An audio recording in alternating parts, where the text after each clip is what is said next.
American CEOs, if you haven't stood up, shut up. Hey, American CEOs. That is a new ad from billionaire Tom Steyer. He's calling out U.S. business leaders who he says need to stand up to the Trump administration and speak out against the immigration conflicts happening in Minneapolis. Tom Steyer is a Democrat running for governor of California, who previously ran for president of the United States. He joins me live here in studio. Welcome to The Story Is for the first time. Alex, it's nice to see you again, though. And I'm grateful to see your tartan tie. I did that just for you. Yes. I want you to know that. It's your signature look. So when you say, if you haven't stood up, shut up, what do you mean by that? And what do you say to business folks that say, look, if I'm not a political business, I potentially could alienate my customers by getting involved in politics? Well, I think that in American society, there are the formal leaders, the people who are elected, there's the Supreme Court. They're the people who hold government jobs. Mm-hmm.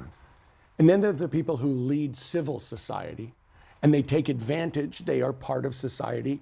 They are taking advantage of hundreds of years of people building the rule of law, democracy, freedom, justice. All of those things are the framework that allows those businesses to succeed. Mm-hmm. And as those businesses go forward, they're saying, they have watched a president go against every single one of the things I just talked about. And now they're watching American citizens getting gunned down on the street by masked, armed, secret police. And it's clear. My point, what I was saying is this: I actually revere the business people in this country. Mm-hmm. I have looked up to them. I feel that they are driving innovation and growth and job creation, and I take that really seriously. But their job creation, their growth, their wealth is based on a system that has been built mostly by very poor people, risking their lives over and over for hundreds of years for this system. And if they're going to stand by and take advantage of this framework, when someone else, when they're watching it be attacked at the grossest rate, it's like, okay, let's be clear. You're in it for the money.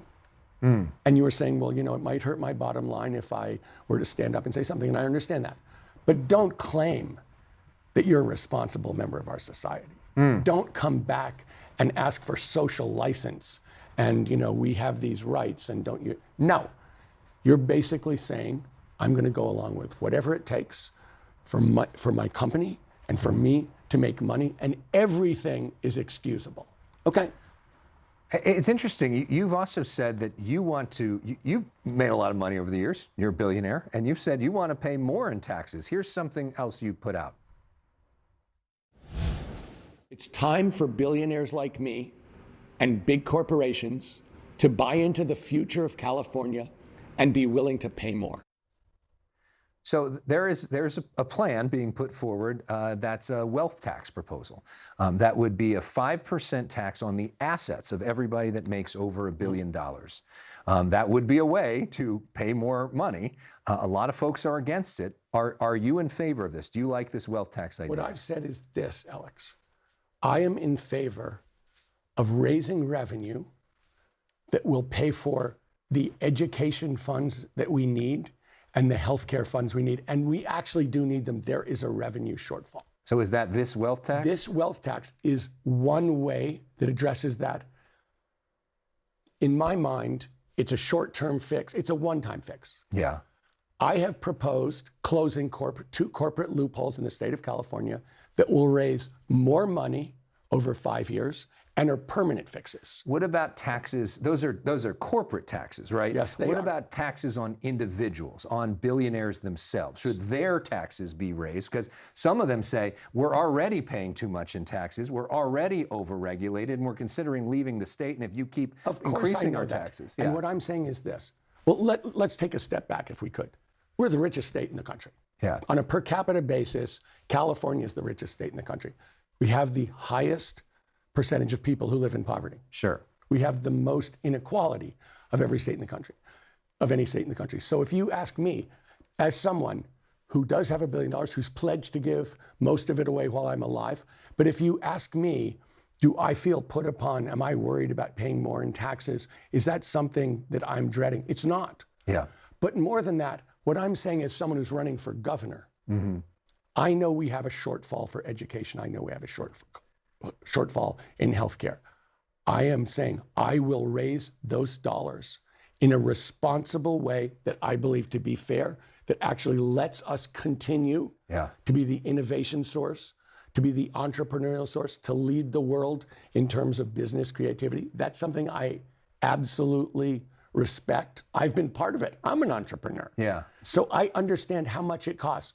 But the other thing I want is, look, I want the billionaires of this state, which I just said is this. Look, we need to build this state together. You're not just here. It's the point I was making about Minnesota. So you're not just here for the money. So is that a tax increase on individuals? Look, what I'm saying is this, Elex, I'm not ruling out a tax increase on individuals. Okay. But what I'm saying is this, I'm proposing closing two tax loopholes on corporations that everybody's going to think is great. Everyone is asking a hypothetical question. I believe we're going to need more revenues, mostly because the Trump administration keeps stealing our money. Yeah. And I'm going to push back on that. But the truth is, I'm going to do it in a way that's not going to hurt our innovation machine, not going to hurt the growth of California.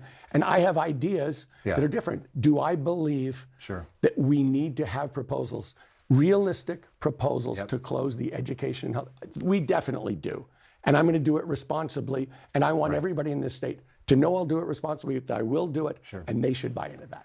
Thank you very much. There's a lot more to talk about, but we have a long ways to go, and I look forward to that conversation. Great to see you, though. Thank you, Thanks Alex. for coming in.